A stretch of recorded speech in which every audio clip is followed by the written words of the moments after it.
Welcome to part 2 of episode 103 of the Kirby on Sports podcast. All right, back with you. I'm Josh. Riding with me is Dan and Carlos. Gentlemen, let's hop right back into the Sunday slate, part of Super Wild Card Weekend. Dan, I'm sure you have a lot to talk about on this next game, but before we... I'm just kidding. Before we get to you, I'll just give my thoughts on this game. The Baltimore Ravens defeat the Tennessee Titans 20-13. They're able to stomp on their logo and show Tennessee what Baltimore is actually made of. And I will give you my one and only reason why Baltimore won. There are probably more reasons, but I will give you the number one reason why Baltimore won. And that is Derrick Henry, 18 carries for 40 yards. That was huge. Whatever kind of defense Baltimore was playing, they stopped Derrick Henry. And that was the key. That was absolutely hands down the key, because for sure. Derrick For sure. Henry is a tank. Yep. That's just the beginning. You have Lamar Jackson popping off for 136 yards on the ground. That Baltimore looked red hot in this game, and they made a statement because I believe the Titans were favored in this game, and Baltimore came out and won. And I think the Derrick Henry touchdown run in overtime in Baltimore left a bad taste in Baltimore's mouth. Mm-hmm. And plus, Lamar Jackson, all the critics saying Lamar Jackson is winless in the playoffs. They can no longer say that. Criticism. They can no longer say that. And I think Lamar wanted to shut the haters up, and Baltimore wanted to come out and show them show everybody what a great team they are. And hopefully they might make a run to the Super Bowl, because that would be really nice to see the Ravens make a run to the Super Bowl. And we will get thoughts on this game after we get our thoughts from Zach Parnes, the director of WBOC based in Salisbury, Maryland. So stay tuned for that. But Dan, 20-13. I mean, a lot to be impressed about. You got Lamar, 136 yards on the ground. And I mean, their defense just stepped up and played lights out. Yeah, that was the big thing. I'm going to start by saying this. Even if Lamar Jackson wins the Super Bowl this year, he's still going to have people hating on him, because you want to know why? Because he's not a traditional quarterback. Nope. Because he doesn't stand in the pocket, throw it 40 times a game, and throw for 250 yards every game like Aaron Rodgers or Patrick Mahomes. Now, those are the extreme, those are the greats. Those are who you're shooting for at this point. But I'm going to start by saying that. You hit the nail on the head, though. The key coming into this game, and this is what everybody on every network for a week was talking about, how do you stop 2,000-yard rusher Derrick Henry, who, by the way, was one of only 6 players in NFL history to ever do that. And the Ravens, especially their defensive line, they were in the backfield most of this game. And what I was impressed with was the tackling. They really tackled Derrick Henry well. And we all know, when you go to hit him, you have to hit him low, because he's a big back. He shakes off those tackles up high. We've seen him stiff arm several players shamelessly before with reckless abandonment. So, that was the key coming in here. But also another thing to consider was, Ryan Tannehill doesn't get enough credit for this offense. And they have some really solid receivers. Of course, A.J. Brown, that guy is a nightmare against defenses. And I will say, early on in the game, the Titans went up 10-0, especially on that touchdown pass where A.J. Brown did push off, but they didn't call it. I'm not holding a grudge there, because it didn't really matter. I had a bad feeling about how that game was going to go when it starts. Okay, 2 narratives going at the same time. You have, number one, Lamar and the Ravens. I think they were 0-6 with Lamar when they were down by 10 or more points. I think that was a stat. And then, of course, also he was 0-2 in the playoffs. So you have two nightmare scenarios right there at the same time coming to fruition.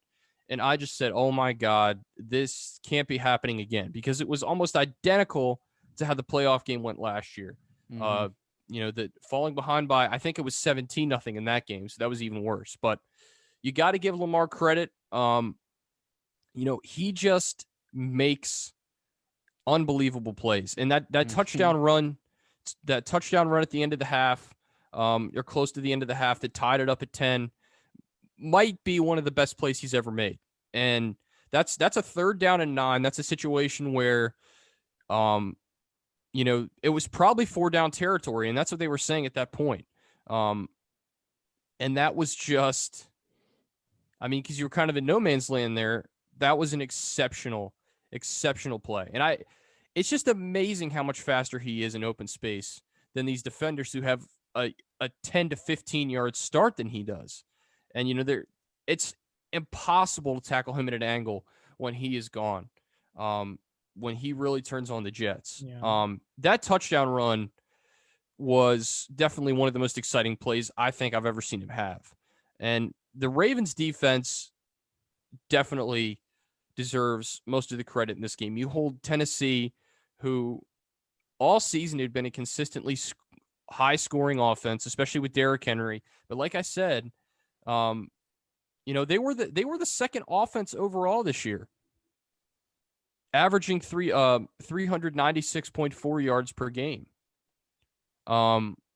That's mind-boggling.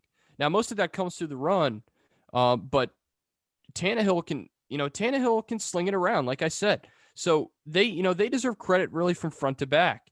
They did a good job shutting A.J. Brown down, and also getting a lot of pressure on Ryan Tannehill. I think, especially in the second half, made the difference for that defense. And of course, offensively, what can you say? Lamar didn't throw a touchdown pass, which I know a lot of people are criticizing him about. But look, he had 136 yards rushing, and he had one of the craziest touchdowns that what we've seen in a long time. I was also happy to see Hollywood Brown finally have a solid game. He's been criticized a lot this year, rightfully so. He's dropped a lot of passes. He's made a lot of bad mistakes, but he had 7 catches for 109 yards. Yeah. And he had a nice catch where he was run down the sideline, and he got brought down. I think in the red zone. So yeah, it was just a complete game. It wasn't pretty by any stretch of the imagination. We didn't score 40 to 45 points.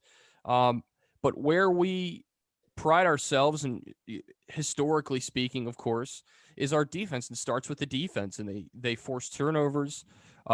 They stopped Derrick Henry finally, held him to 40 yards. That stat just blows my mind. And you let Lamar be Lamar. Look, early on in the game, and especially in the first quarter, and I'm sure you guys noticed this, he looked scared in the pocket. First of all, he wasn't moving around much in the pocket to start that game. Once that second quarter happened and they fall behind 10-0, that's when it clicked. I got to start moving around, because when he runs, not just when he runs, north and south, but of course, when he gets outside the pocket, he can create plays downfield through the pass as well. They did a lot more of that, and they finally got the monkey off their back as far as Lamar 0-2 in the playoffs and trailing by 10 or more points. They got their first wins in those two categories. So, I was excited. I was happy. But people, of course, criticize Lamar because he's like I said, he's not Patrick Mahomes. He's not Aaron Rodgers. He's not a guy who's going to go out there and throw for 200 plus yards and 2 touchdowns. That's just not his game. Yeah. But, you got to respect him. You got to respect him.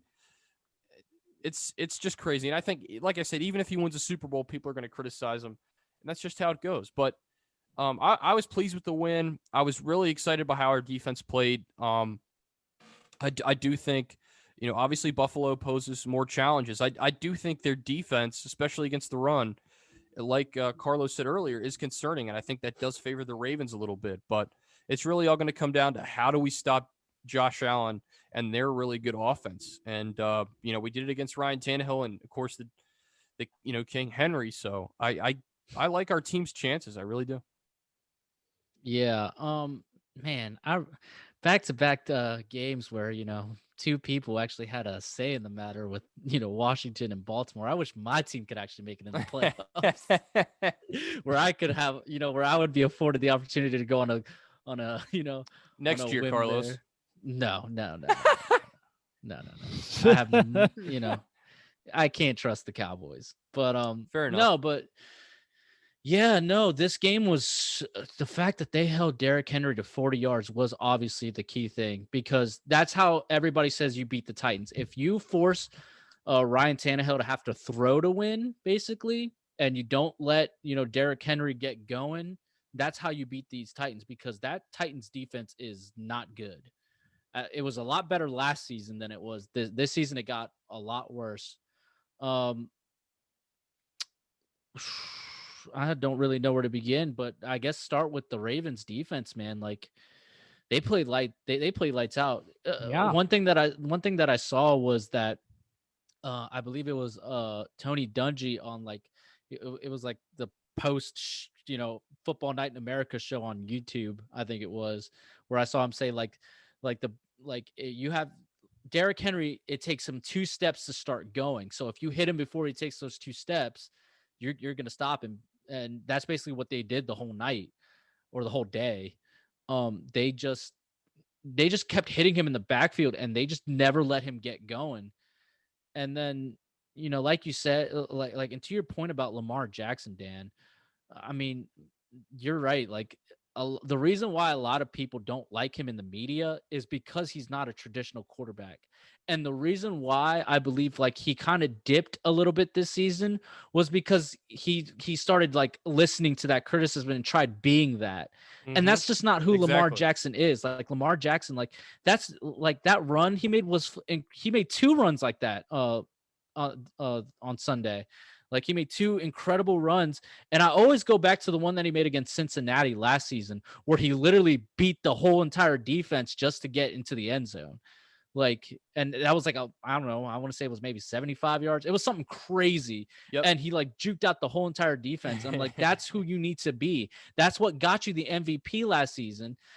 And this whole narrative that was built around him of, he doesn't win the playoff game. Okay, number one, he's in his early 20s. Come on, he's it's 24. Not yeah, he just that's what I'm 24. saying. He's younger than me. Yeah, come on. He give him some time. I think it's because of the precedent that Patrick Mahomes has set, because Patrick Mahomes is also around that age, and how he's already won a Super Bowl. I feel like they're being compared too much, and they're not the same. Well, Patrick Mahomes is a totally different quarterback compared to Lamar Jackson. That's number one. Number two, okay, his first playoff run when they played I don't remember if they were the LA Chargers or if they're the San Diego Chargers. I think they were the LA Chargers. LA Chargers, yep. Yeah, they were the LA Chargers at that point. Don't forget, Lamar Jackson came in mid-season for Joe Flacco. Yep. So that team wasn't really built for him. It was built for Joe Flacco. Okay, that was his first year starting.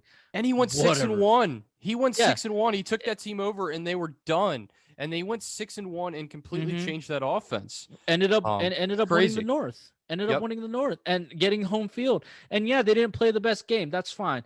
Then there was last year where, the Titans just got hot, and that's what it was. Yep. The Titans just got hot. And but mind you, they went 14-2 last season. Yeah. It's not these are not flukes. He won the MVP. I don't understand why there's this narrative, this much hate towards them, and it's been happening since I remember since he was in college when he won the Heisman. I remember a lot of people saying he didn't deserve it, that it should have gone like Deshaun Watson that year, right? Or something. Which fair, that's fine, but you cannot doubt this man's talent. This man is good, and he's just not a traditional quarterback. He is he's a mobile quarterback. He's going to destroy you with his legs, but he can make the key passes when he needs to. But he's not a pocket quarterback. Yep. And just that, and yeah, you're right. That first quarter, he was playing scared. You could see it. He didn't want to move. And then that second quarter, when they went down 10-0, he's like, no, this cannot happen. He willed this team to win, basically, in my opinion. And, he got them there. And I love that this is becoming a new rivalry between Baltimore and Tennessee. Yeah, the standing on the field. Yeah, the standing on the logo. Yeah, and then they went and did it when they got the game sealing interception. like I there's a grit to this, and also mind you, also this season has been basically the season from hell for Baltimore, especially with COVID and everything. Just basically just decimating their locker room earlier, like midway through the season. But we saw after they got over all the COVID issues, they started playing the way they did last season. Exactly. And right now they're at the peak of their powers again. They are playing the way they did last season, and that's why this Baltimore team against Buffalo is very, very scary. So, I mean, even though Lamar isn't a traditional style quarterback, like we all have said, I still don't understand why the media hates on him so much. I mean, I don't know. He's getting the job done. He's winning. So why is the media so concerned about Lamar Jackson? So he just doesn't fit the mold. That's yeah. I mean, yes, he doesn't fit the mold, but they're winning. I mean, it's because he's not. They compare him to Mahomes, but they also compare him a lot to Wilson. And Russell Wilson is about as well-rounded of a quarterback, I think, before Mahomes. Now, Mahomes has definitely taken that and run with it, but can throw it and run. They try comparing it to him. He's not the same as any other quarterback. He's not the same as any other quarterback in the NFL. That's the bottom line. Right now, like playing in the league right now, there's no quarterback like Lamar Jackson. The only guy you can compare Lamar Jackson to is Michael Vick. Yep. That's the only guy you can compare him to. You can't compare him to Russell Wilson. He can run, but he's not running the way Lamar Jackson can run, and also Russell Wilson is a sound passer. He's not the same as Lamar Jackson. Like he can make the throws, but he can't. I don't know. Just there's a crispness to Russell Wilson that Lamar doesn't have. Yeah, but that's fine. He doesn't need that. He's winning without that. Let's appreciate this man. He's different. Let's appreciate that. This is working. Just it is what it is, and he's probably going to still get hate even if he wins the Super Bowl, like you said. Yeah, and I think another thing is it's all this criticism, and like we said, he's only 24 years old. Yeah, this is only his third year in the league. Really, he's been in the league 2.5 years because he took over halfway through the season of 2018, and a team that was decimated and didn't have any hope, and he came in and got them to the playoffs. So he's accomplished a lot, but people say, "Oh, he can't win a big game," and it's like. It's just nonsense at this point. And now I heard this thing people have been talking about, especially on social media, that it might snow in Buffalo on I wanted to whatever day they're playing. Thoughts on that? I think it's Saturday. Yeah, but I wanted to get your thoughts on that. The out of all the storylines that could be headlining this game, that's the main one. Why? It's so damn stupid. I'm so sick of hearing it. Look, I'm looking right now at AccuWeather.com. This is Buffalo, New York. Saturday, 56% chance of snow. Uh-huh. That seems okay. That is kind of high for a. And he's Buffalo, backtracking. That means it's probably gonna hit. But it's a snow squall, which is like a snow shower, basically. Listen, so I want to get your thoughts really quick before we send it to Zach Parnes, because he has some really insightful information on this as well. But I mean, out of all the headlines that could be headlining the Ravens and the Bills, it's the fact that Lamar has never played in the snow. It's just they're just pulling. They're grasping for straws. They're grasping for straws. It's so stupid. And also that favors the running game. And also the Ravens. Yes. The Ravens have running team. The Ravens have J.K. Dobbins. They have Gus Edwards. I mean, they have two really solid running backs. And they have Lamar Jackson who rushed for 136 yards. So. Exactly. So I don't really see where the issue is here. I think I'm not really sure, to be honest. They're just grasping at straws, trying to find anything to really downplay that the Ravens actually have a legitimate shot at that they won, and that they have a legitimate shot at beating Buffalo right now, because Buffalo did not look good defending against the run with Indianapolis. How are they going to look in a snow game? Which okay, advantage Buffalo, but still. it's not as if Baltimore is a warm weather team. They still play in the cold. Right. They've dealt with snow before. I'm positive of it. So Excellent. it's like, well, like, I don't know, man. It's just silly. It's dumb. Silly is all it is. Yeah, that's all. That's all you can say. Dumb. Yeah. So I want to send it to Zach Parnes. My interview with Zach Parnes, really quick. Just he had some great, insightful information about this Ravens team heading into Buffalo with the storylines. But I think you all will really enjoy this. So here's my interview queued up with Zach Parnes, and we will be back in just a moment. Once again, I'm back with Zach Parnes, sports director of WBOC. Now I just want to get into the Baltimore Ravens. Man, what a game that was. We all know the story. Derrick Henry winning the game for them in Baltimore in overtime. But I mean, the Ravens in the playoffs look completely different, only held Derrick Henry to 50 yards on the ground. And the narrative has changed. Lamar Jackson has won his playoff game. People have been criticizing Lamar Jackson over the years, like he's not suited for the playoffs from what I've heard. But what does this win mean for Baltimore? It's huge. It's huge for Lamar. It's huge for his confidence. I mean, he was feeling that pressure too, and he said after the game, I remember listening to this in his presser. He was like, there were a lot of people that congratulated me, and I'm not, and he said every single one of them meant something to me. He was like, all of them. And, I'm sure, Josh, you've had your episodes of greatness in your life too. When you do something really exceptional and you get a bunch of compliments, maybe you don't internalize all of them. I know that sometimes I don't either, but for Lamar to be like, this is the most important thing for me right now. I think that the win just does wonders for him, but obviously job ain't done till it's done, right? Like that's just the mentality. And I think that their contest here in Buffalo is going to be especially interesting for a couple of reasons. The first and foremost, and maybe it's the one that, people don't want to talk about necessarily because they're like, oh, it's an outside factor. There's a 50% chance of snow in Buffalo. Lamar Jackson has never played football in the snow. Never. He's never played in the snow before. He's never thrown in the snow. He's never ran in it, the whole bit. So for me, it's like, the reason Lamar was able to win that game for Baltimore last week is because he threw the ball so well, because he became a dynamic threat, both with his legs and with his arm. And that's the time that the Ravens win the game, is when he can do both those things. If he can't throw the ball this week against Buffalo, you can bet that D line is going to be containing the hell out of him. And they are just going to lock him down and make sure that he cannot run for over 100 yards like he did last week. I think that Buffalo presents an interesting matchup. They got a lot of things that could, really capitalize, all the inimpities that the Baltimore defense has to offer.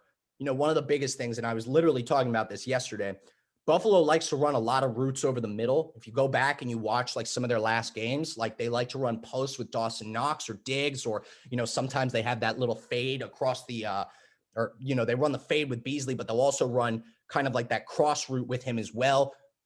That is the Ravens' weak spot right now. Pat Queen is the worst zone defender on that team. He's also the inside linebacker on the left side, and he gets exploited frequently with that. And I think that Buffalo is going to be able to land some splash plays, and then you're depending on guys like, Deshaun Elliott or Chuck Clark or Marlon Humphrey to make plays on guys when they have other assignments already. So this game ultimately, there's a lot of question marks for the Ravens, a lot of them. I think way more than for the Buffalo Bills.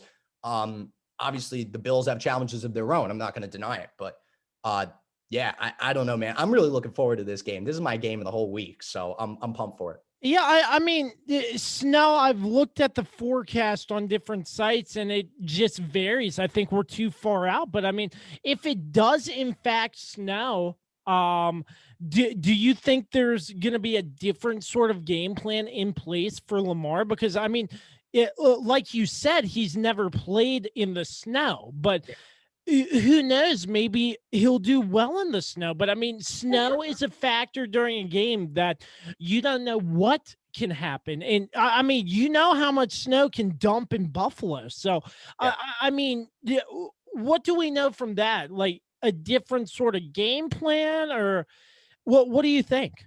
I expect the game plan will stay the same. Lamar said yesterday that he, had started practicing throwing with a glove on, just for the instance, that there was really heavy snow coming down, and then your hands get cold and the whole bit.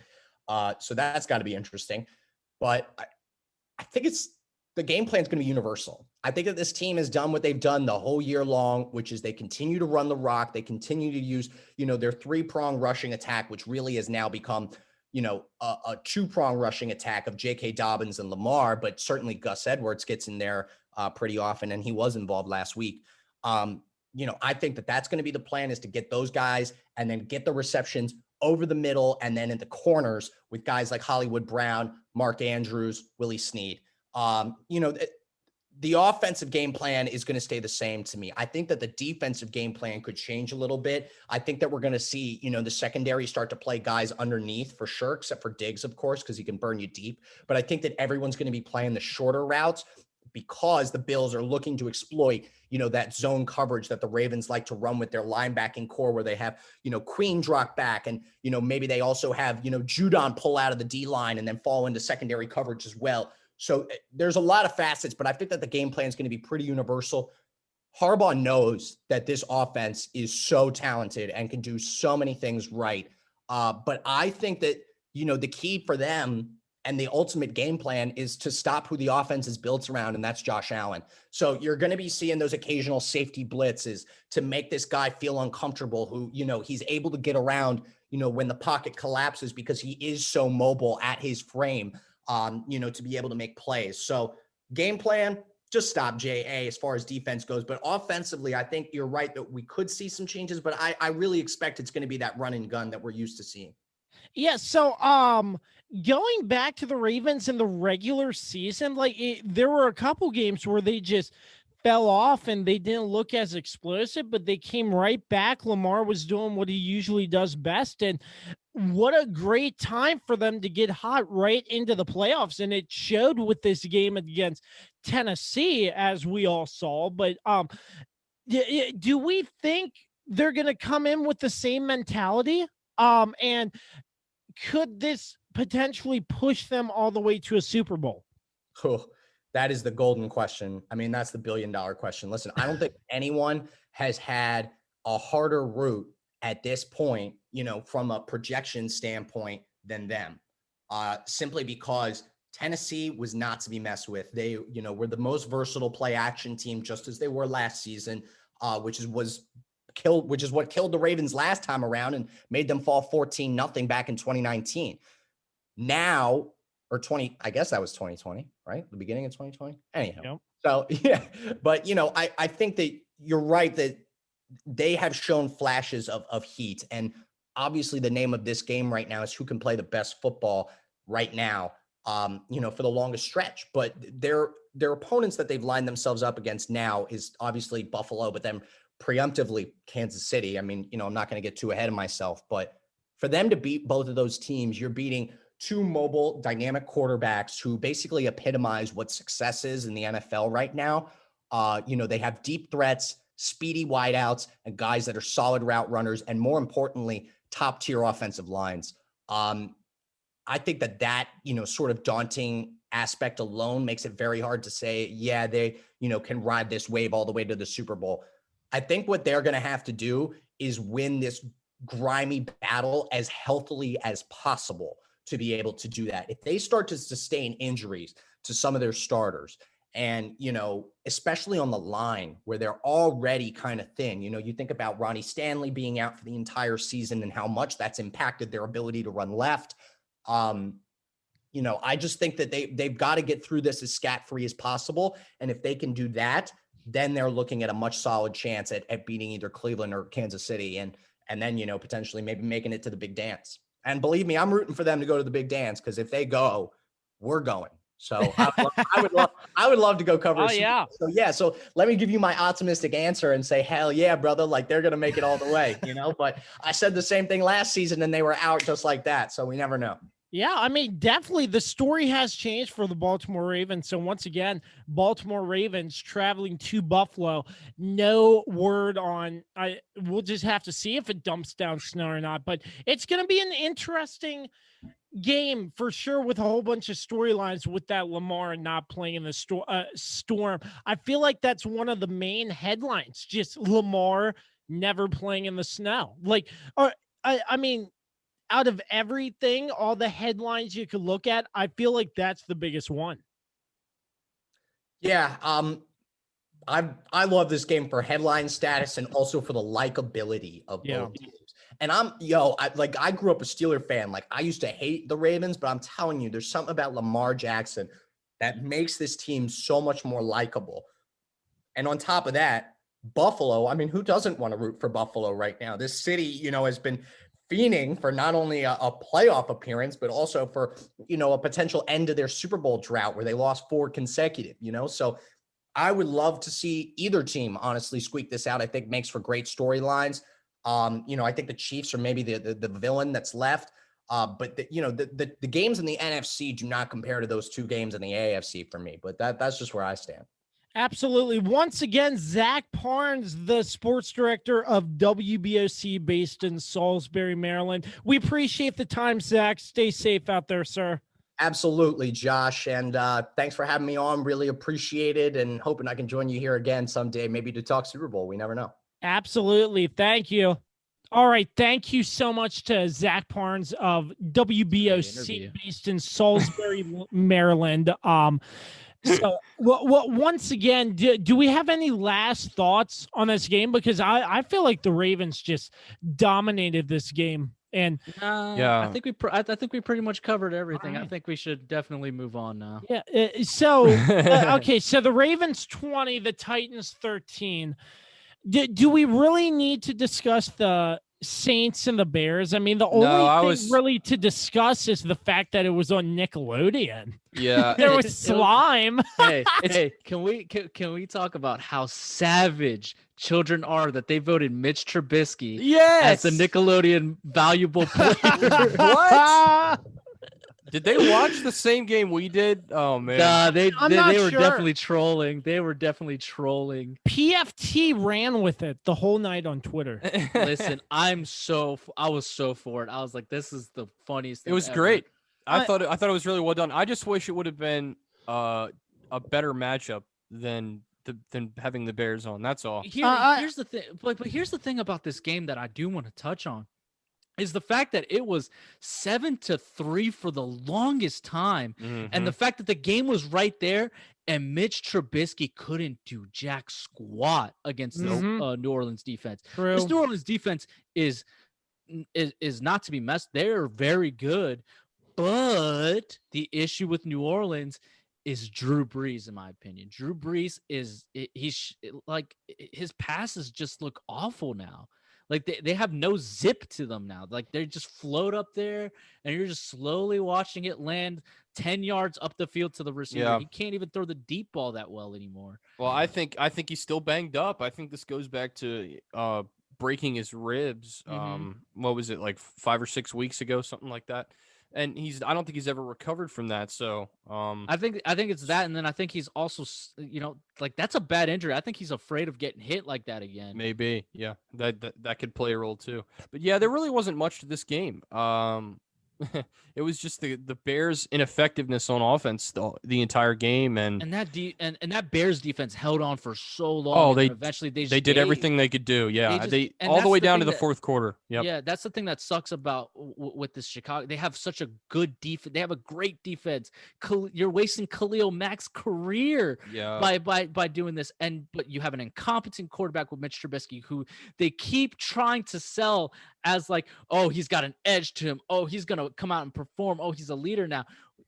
When he went on that little run here at the end of the season, it was against terrible defenses. Yep. Saw what it was like when he faced Green Bay. He can't do anything. When he faces New Orleans, he can't do anything. Mitch Trubisky is trash. I don't understand how he even got drafted in the second round because he came out of nowhere. I've been privy to this like before he came to the league, I never thought he was going to be successful. And the fact that he got picked over the likes of Patrick Mahomes and Deshaun Watson is an absolute travesty. Well, he wasn't that good in college either, and he played at a school that isn't necessarily known for their football either. Yeah, so. North Carolina, which of course they're turning it crazy. around now. But right, now they're good. Yeah, now they're starting to turn it around. They're starting to build something there. But on top of that, like he was on that team for 3 years, right? And for 2 of those 3 years, he was more talented than the guy who started, who I don't remember his name, but he could not win the locker room. So they kept the other guy because they knew that the team would play for the other guy, the Mitch Trubisky. And that really shows still here in Chicago where, he keeps trying to act like he's this rah guy who's going to get you guys all, hyped up and going. But then at the end of the day, everybody knows he's not going to come. He's not going to do it. Mitch Trubisky sucks. He stinks. So, he has no business being a starter. So I hate it. Can I say something that might be a little bit worse? That they reported that Matt Nagy will be back for the 2021 season. Yeah. I mean, listen. Well, a couple years ago, when the Bears was that the divisional game or the wild card game? The wild card, the double doink, the double doink, double doink against Philadelphia. Doink. That was a what? 12-14. Yeah, they went 12-4 that season.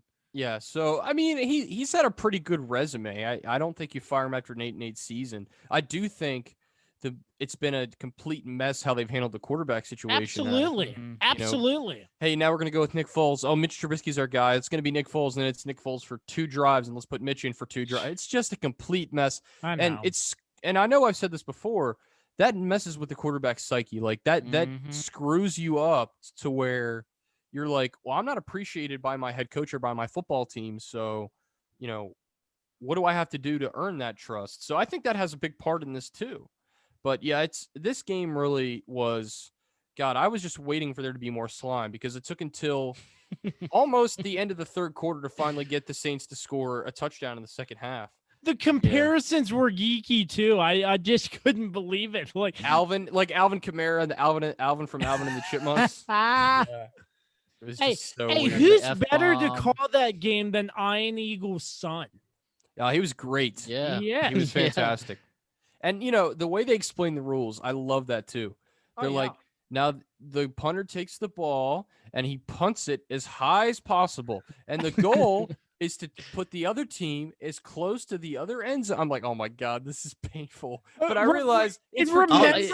Yeah. Obviously, it wasn't made for like people like us who are in our 20s who understand the game.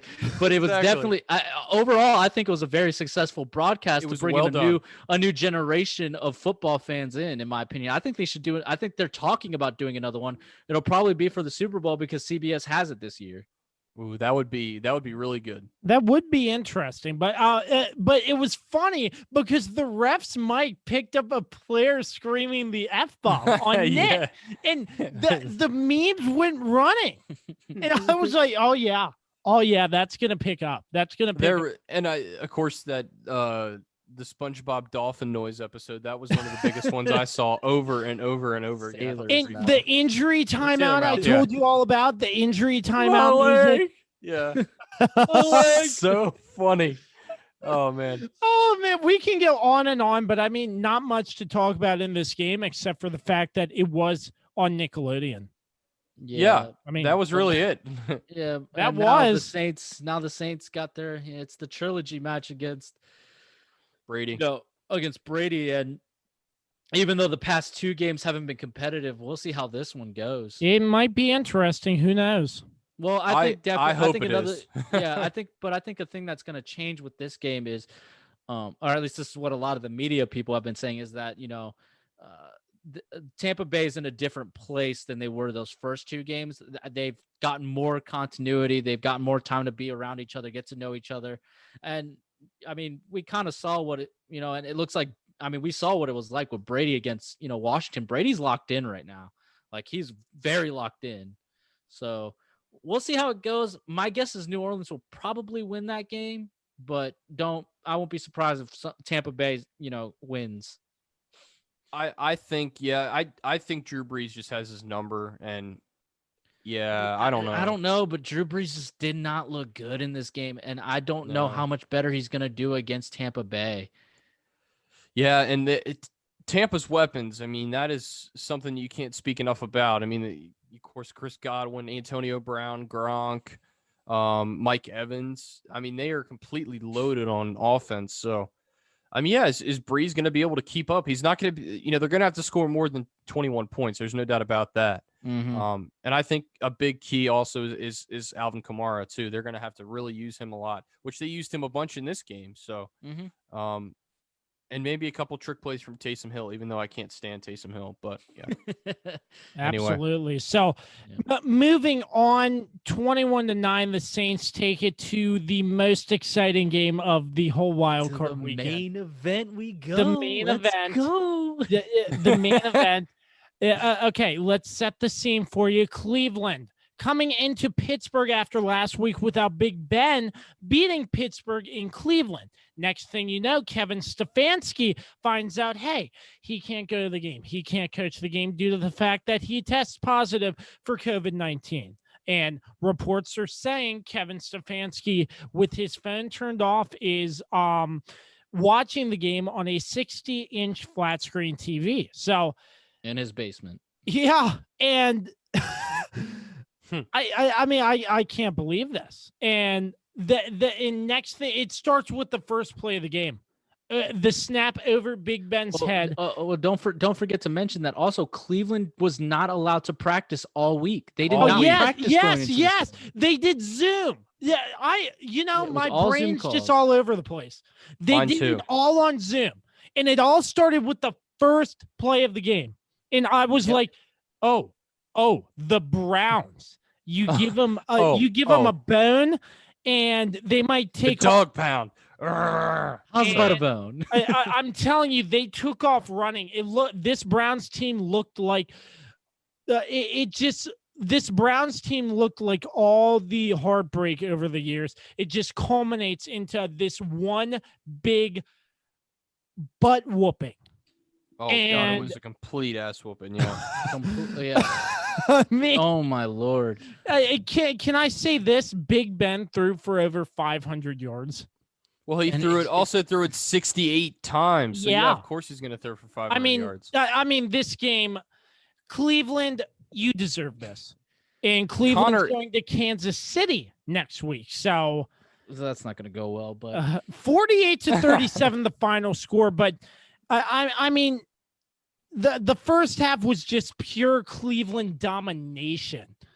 But the thing that really disappointed me, they let off on the gas and they took Pittsburgh back into this game. I mean, but then they ended up scoring again. But still, they should have kept their foot on the gas pedal and routed them even more. And can I just say my personal opinion? I think Washington broke Pittsburgh. No, I think Baltimore broke Pittsburgh, started breaking them, and then Washington came in and took advantage of that brokenness. So, yeah, I would agree in a way. I just think Pittsburgh was just deceivingly, like they were deceivingly good, I guess you could, or like they were deceivingly bad. I don't know. They were frauds. They were a good team. They were frauds because I've seen many people post the teams that they ended up beating and who they beat on those squads and how they barely beat them. And yeah, just I don't know. My train of thought is being distracted at the moment. Oh yeah, here we go. But yeah, Ben Roethlisberger going 47 for 68, 501 yards, 4 touchdowns, but 4 interceptions, and those 4 interceptions killed them. Yeah, I mean the turnovers just killed them the whole way. Just completely destroyed them. And another thing going into this game, another storyline is the fact that Cleveland hadn't won in Pittsburgh in some extraordinary amount of games. They were like 20 something. It was playing like in Pittsburgh, and to do it in the playoffs. It was like 1960 something. I think it was like 66 or 67, something like that. The last time they won. And then to think that the last time that they won a playoff game was in 94. 94, New Year's or New Year's Day, New Year's Eve, something like that. And then a few months later, Baker Mayfield is born. So Baker Mayfield wasn't even alive the last time Cleveland had won a playoff game. Cleveland does deserve this win. They deserve this. I know that they were happy. I was happy for them because, again, they've been the joke of the league for so long that now they're finally getting it together. They're finally winning. They're going to lose against Kansas City is my bet. Yeah. But, Yeah, but I mean, hats off to Cleveland. They deserve this. They can finally take the paper bag off of their heads for good. Because this team, this Cleveland team, after years of heartbreak, they're back. And they advanced past the first round of the playoffs. That is rare to say. That is very rare. And it just goes to show you. Thousands. I mean, it just goes to show you this is like 2020 and Cleveland's good. And Cleveland's continuing to be good. And this is something I would have never expected. Yeah, especially with the COVID outbreak. They weren't able to practice all week like you guys mentioned. Yeah. But it all came together for Cleveland. Their defense played really well, even though they gave up 553 yards. But, that was a big reason why they built that 28-0 lead. Look at the start of the game. You get a snap over Big Ben's head that goes into the end zone. And on the first play, within the first 3 seconds, the Browns take a 7-0 lead. That's when it starts to feel like, wow, this could really happen. And, yeah, Big Ben just looked old, I think was the key. And he's worn down. He's weathered. Yeah. We've seen that coming for a couple weeks now. But could this be Cleveland Big exposed Ben last it. year? Oh, yeah, for sure. I think the chances of him retiring are high, but then they could also bring him back because they don't have a successor in place, and their successor may possibly be Jameis Winston. They may sign him. That would be such a bad decision. Oh man, would it? He's got LASIK now. He went to quarterback rehab in New Orleans. I don't know. I think it might be a good idea. I mean, he plays a lot like Big Ben. He's built the same. He can actually throw. I don't know, man. I'm not going to say one way or the other. That's another story for another day about who Pittsburgh's picking at quarterback. Yeah, but I mean, if this is Big Ben's last game, he's still a Hall of Famer, but this is just a heartbreaking way to lose. Oh, yeah, and especially to play the way he played. To turn the ball over 4 times. Oh, yeah. And he got no help, though, from the running game. James Conner played awful. 37 yards, awful. 13 yards. They got to figure this running game out because ever since Le'Veon left, they have not been able to fill that hole.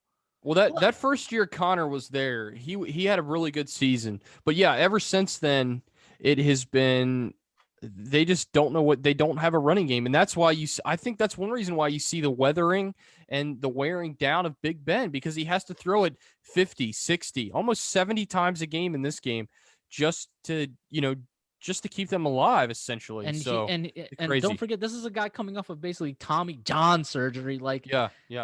His arm, he's played as long as Phillip Rivers has, and we have seen they have both deteriorated so much that they can't throw that much anymore. You can't rely on Big Ben to do that. And then you also got to factor in that a lot of people were just expecting Baltimore to get blown out here because don't forget, in the game prior, it was the Pittsburgh's JV squad, and they almost beat them. Yeah, Mason Rudolph playing. Yeah, Mason Rudolph almost somehow beat them. Now Mason Rudolph is not the future for Pittsburgh. We've already seen how that goes. He stinks. But, so coming into this game, not only that, you're in Pittsburgh, and Cleveland's got all the bad luck in the world going on with COVID, taking out even one of their best linemen it took out too. Right. And then it takes out their head coach, and then they just get demolished in the first quarter, 28-0. It's 35-10 at halftime. And then ultimately, Pittsburgh makes an attempt at a comeback and it gets to 48-37. But I mean, honestly, Pittsburgh just was not in this game all that much. So I have another question for you all. Do you think after this Pittsburgh loss, Mike Tomlin is on the hot seat? No way. No way. Pittsburgh does not move on from coaches easily. Think about it. They went from what is Chuck Noll to Bill Cowher, and then Bill Cowher to Mike Tomlin. That's it. Yeah, in 50 they don't years. move on. They don't move on. And this is, yeah, okay. Some of the blame for this loss is on Mike Tomlin. Okay, because he's the coach. But it's not enough to fire him. They still had a 12-4 season. They still did, they worked with what they had. They got to make a few moves here. They got to figure out the plan of succession at quarterback, because it's clear Big Ben is not the guy who's going to get you over the mountain anymore. So they got to figure out what they're going to do. They got to set up for the future there. They got to figure out the running game. Defensively, we saw what they're not at full strength right now. They had some key injuries earlier in the season. We've seen what it's like when they are at full strength. Their defense is scary. They just got to fix a couple things on the offense. Juju's he played a pretty decent game in the second half, but he's got to be a little more impactful the way Antonio Brown was, or the way Santonio Holmes was back in the day. Like, he's got to somehow Hines Ward. the game. Hines Ward, he's got to impact the game that way. It's just a couple things here and there. They're fine. Yeah. So I mean, huge win for the city. Big of win Pittsburgh. for Cleveland. Huge win. First time for the city of Pittsburgh. For the city of Pittsburgh. What? What? I didn't say that. Wait, who said that? I did? Yeah, I think you did. Yeah, Kirby, did you say it? I heard Pittsburgh. Maybe it was I just said a the mumble city of of words. Cleveland. Whatever. I might have been. I said a huge win in Pittsburgh. Oh, okay. There you go. That's where I got confused. My bad. Oh, I derailed the show there for a second. That's on me. Kirby, go on. Yeah, but I mean, anyways, huge win. Browns deserve this, 48-37 to wrap up Super Wildcard Weekend. Super Wildcard Weekend, gentlemen. Oh my God, really quick, I want to wrap things up. I'm just gonna state the games that will be part of the divisional weekend. The Rams heading to Lambeau, Green Bay, the number 6 versus the number 1 seed. The Ravens traveling to Buffalo, the Browns traveling to Kansas City, and the Buccaneers to the Saints. So really quick, I just want to hear who you all have. I have the Packers. I'll take the Ravens over the Bills. I'll take the Chiefs, and I'll take the Buccaneers. I've got Packers, Ravens, Chiefs, Saints. And I've got Chiefs, Ravens, Packers, Bucks. All right. Good. Yeah, I think that Bucs Saints game is really a question mark. That's the game where you really have no idea. I mean, that's the game where I think it goes whether if Drew Brees has enough gas in the tank to finish. Yeah. Because it's like Drew Brees is great and he's capable of leading this Saints team to a Super Bowl, but does he have enough gas in the tank? Because he's not 100%. He's been injured, and that's why I think the Buccaneers are going to move on. Yeah. Hey, really quick before we go, and let's not dive into this because we're running a bit long here. But really quick, let's get our quick thoughts of this. What do you guys think about Deshaun Watson going possibly being traded to Miami?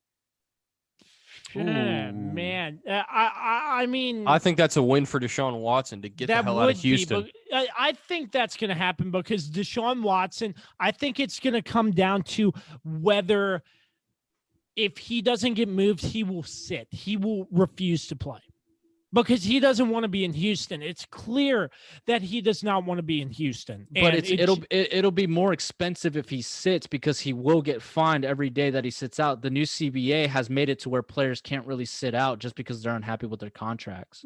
Do you think Deshaun can't afford that for some reason? If he's not playing, he's not getting paid, and it's a hefty fine that he's going to be getting fined. Well, it's not going to be some Mickey Mouse fine. They're going to be seriously fined for sitting out. I don't know. Yeah, Deshaun Watson has that $157 million contract, but he's got to play to get that money. True. So I think he wants out, and he will do anything in his power to get out of Houston. Well, I think for sure he wants out because again, Bill O'Brien, Billy O'Stooge decimated that franchise. There's nothing there for him, and they don't have draft capital to bring in new weapons. can they bring in free agents? That's always, a hit or miss. Fuller can't stay healthy. David Johnson or whatever his name is can't, he's not the same the way he was, a few years ago before he got seriously injured. Yeah. They don't have there's nothing there for him in Houston. Him going, I think it's kind of a win-win loss. I think it's a loss for Miami per se, because they will lose a lot of draft capital, because they're going to have to give up they're going to have to give Houston their first round pick back, then give their first round pick. So they'll lose their 2 first round picks for this year, probably a second round pick. And then Tua, who obviously we give Tua, I think Tua needs another year to really show like who he is. Yeah, absolutely. And, then Houston's going to get draft capital back. They'll probably draft, Devontae Smith and Najee Harris is my guess is who they're probably going to draft. I don't know. That's who I think Miami wants to draft too, is they want to draft those 2. So I think that's what's on the table here. Miami, yeah, you get a more established quarterback who's special, like Deshaun Watson's special, and he'll be able to work with what you guys have there. Yeah, I agree with that. So let me throw this on the table really quick, and I'll bring back in Zach Parnes of WBOC after we discuss this. But the firing of Doug Pederson in Philadelphia, what are your thoughts? Do you think it was time for him to go? I think he wanted out. Yeah, and just a telling sign is what happened in that Week 17 game where he kind of quit, it seemed like. I heard Eagles. That wasn't a factor in why he got fired, though.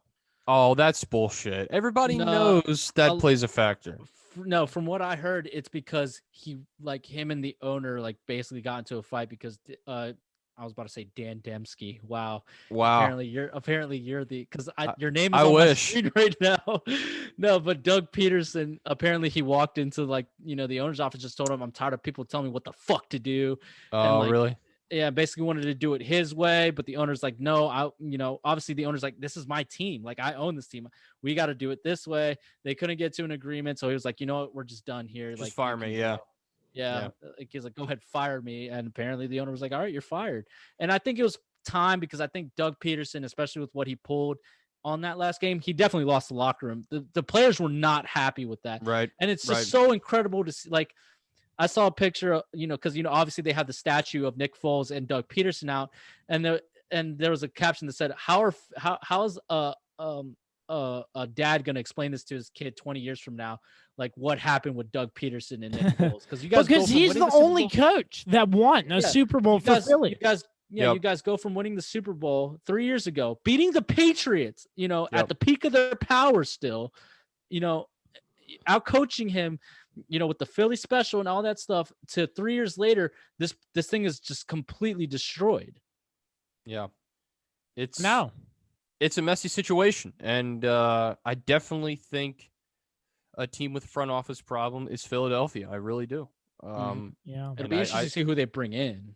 Yeah, it will be. And Zach Parnes of WBOC, I'll cue his thing up in just a moment, but he has some really great insight on who Philly might pursue or something. So just a short clip of Zach Parnes, once again, of WBOC, talking about the situation in Philadelphia. So we will step out for just a moment and we'll come back and wrap things up. The Philadelphia Eagles parting ways with their head coach, Doug Pederson. I mean, I sort of felt like it was a big shock that they parted ways with Pederson because of so many injuries for the Eagles. But I think what it boiled down to is the fact that Carson Wentz wasn't getting the job done, and I think somehow he was trying to get rid of Carson Wentz. I'm not really sure the whole picture, but can you give us more light on that situation, what you know? Yeah, absolutely. Josh, thanks for having me here. Really appreciate it. First and foremost, I mean, I think Pederson's dismissal definitely caught the entire league off guard. I don't think there was a single person, that was calling this, being like, this is a definitive thing for sure. I think the injuries might have been a factor, but that's not always the reason in my mind you dismiss a coach. In my opinion, it was the conscious decision to bench Carson Wentz that probably cost him his job. I think that the organization probably looked at that definitely definitely with a bit of concern. GM Howie Roseman is a big believer in Carson Wentz. He was the one who really put the deal together, that landslide deal that Wentz was able to sign to make him one of the highest paid quarterbacks in the history of the league. And because of that, I think that all of these kind of emotions, tangled up between, Roseman and then also obviously with Pederson, but President Don Smolensky, I just think that there were so many guys that maybe were on different pages that it was just time to unfortunately let go of the Super Bowl winning coach, Pederson, after that 4-11-1 mark that they posted. Obviously, the next process for them is finding who his replacement will be. And I know we want to talk about that as well. Yeah, absolutely. So, I mean, I heard sort of reports. I'm not sure how true they were, but it boiled down to essentially Pederson was not liking being told what to do. I'm not sure if you heard anything about that, but did that play a factor into it at all? My knowledge base doesn't say anything in particular to that degree, but I know just from listening to lifelong Eagles fans and, members who have been around, the organization, that without a doubt, Howie Roseman has a lot more pull in what happens on game day than what people think. And I think that's what led to that friction with Doug and Howie. Obviously, Doug, as the coach, probably wanted to retain all the control on the field that he could.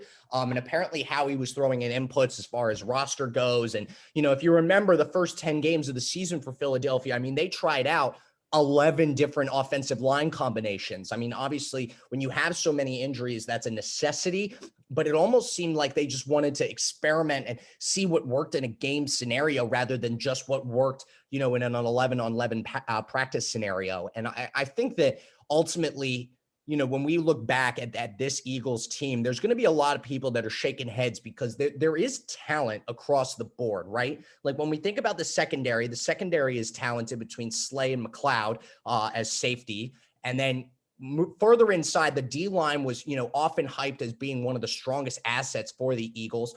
Then their offensive line, probably the weak point this year, but Miles Sanders, Boston Scott were arguably one of the best 1-2 tandem in the NFL. Wentz, maybe not with, every receiver option that he could have wanted, but Rager looked pretty promising despite having some drops early on in the season. And then, of course, they have a great tight end set between Dallas Goedert and Zach Ertz, who also missed a lot of time. So, it's a combination of a lot of things. It's a multi-pronged kind of, equation as to why things couldn't necessarily work out. But I think there's a lot of not necessarily like cause for concern with this team. Like I feel like people think they're adrift. They have no identity, et cetera, et cetera. Is it Hurts? Is it Wentz?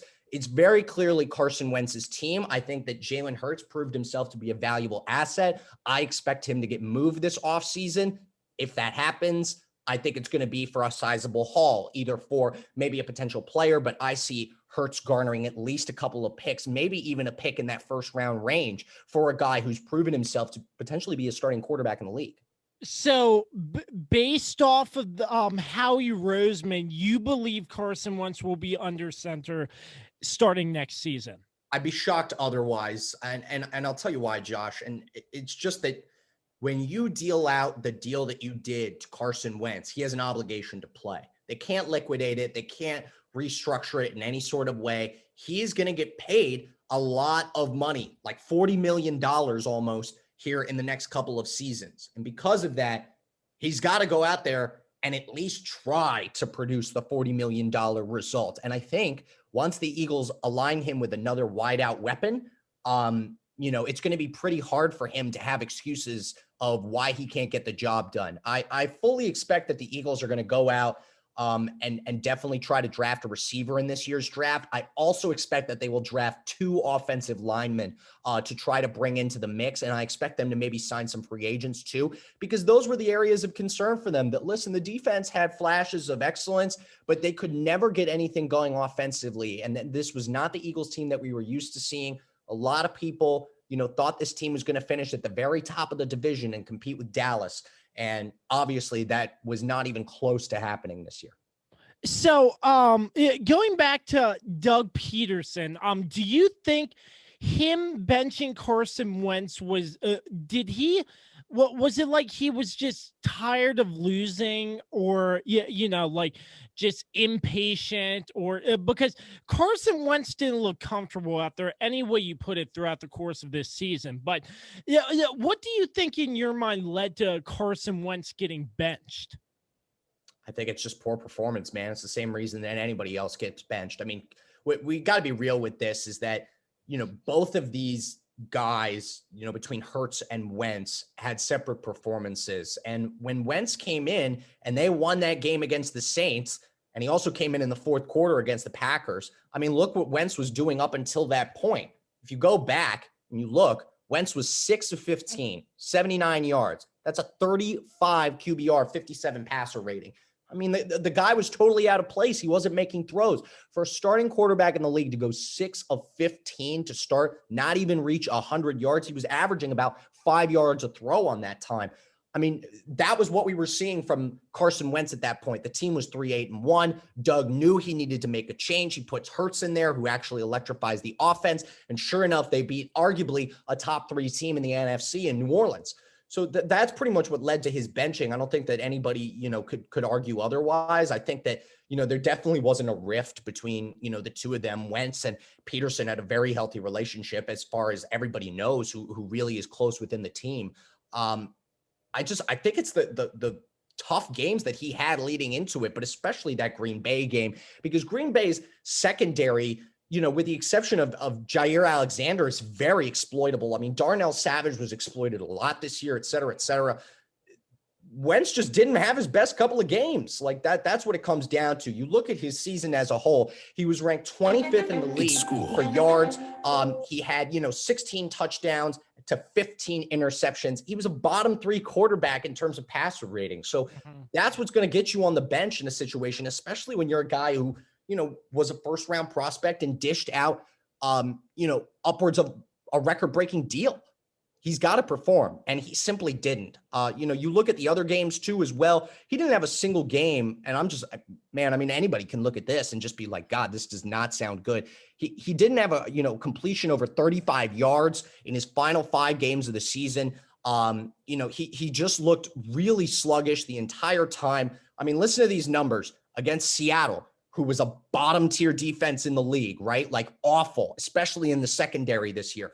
25 of 45, 215 yards, 2 scores, 1 pick, sacked 6 times. Against Cleveland, sacked 5 times, 21 of 35, 230 yards, 2 touchdowns. That's his best game on the entire thing. And he still took 5 sacks throughout the game. They lost to the Giants, 4 straight L's. These are all things that equal you getting benched in the league. Simple.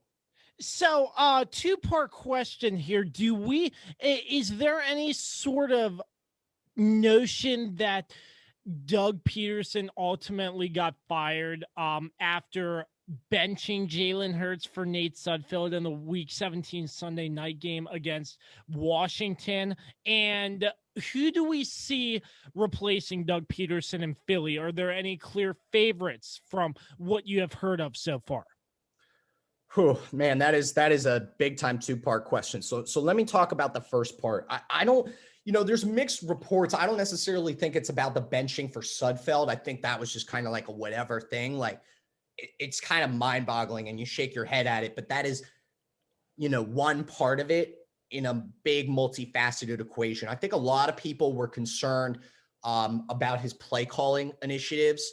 Pederson was the offensive coordinator for this team, and unfortunately, they were one of the worst offensive teams in the league. So that doesn't, make for a good sort of pitch in what you have. But, when the team is only scoring 20 points a game, there's not much else you can build upon. I really think that that's the reason that he was let go, is that, this team had a chance, not even a chance, had the doors blown wide open to win the NFC East this year. For God's sake, the Washington football team made the playoffs at 7-9.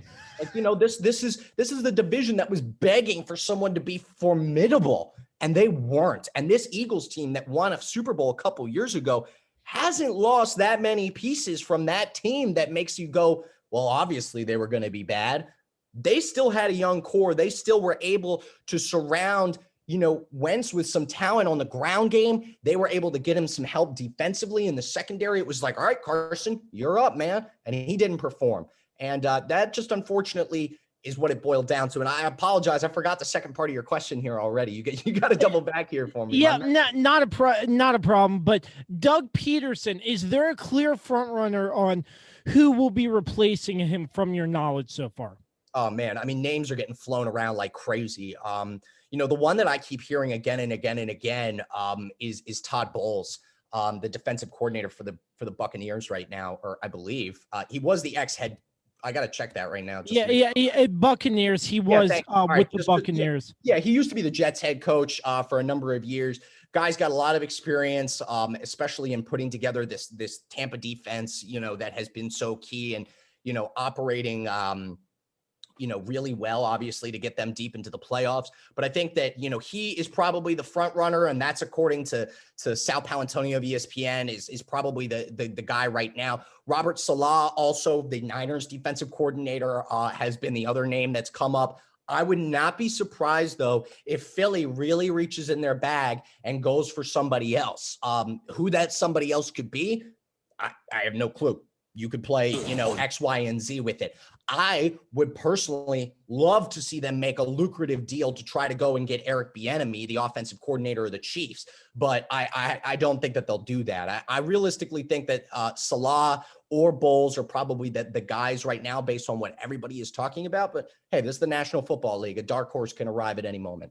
All right. Thank you to Zach Parnes once again for coming on the podcast. So, gentlemen, this was a lot of fun. I have to say, it's a long one. A lot of football. I love it. To talk. You think you would think that with less games, the podcast would be shorter. It would be shorter, but it was longer. Hey, you know what we're gonna call this? The Super Wild Card Weekend podcast. Super Wild Card Weekend podcast. Okay, so next week, once again, we have the Rams, Packers, Ravens, Bills, Browns, Chiefs, Buccaneers, Saints. Gentlemen, let's do it again next week. How about it? A 3-man booth, all playoffs. We already know what's going on here. Let's do it again next week. For Carlos, Dan, I'm Josh. As always, big thanks to our sponsors, Regroup Building Services, PM Plus Reserves, Shenandoah Primitives, and Chief Graphics. Thank you, Chief Graphics. You're welcome. Yep. Make sure you check out the Kirby on Sports podcast on all streaming platforms via anchor.fm/the Kirby on Sports podcast. This was really fun. Follow us on socials. Yes, on all social media platforms as well. Our Instagram, Twitter, Facebook, everything. Follow us there. Gentlemen, this was a lot of fun. Until next week, continue to create greatness, and we will catch you next time. Peace out.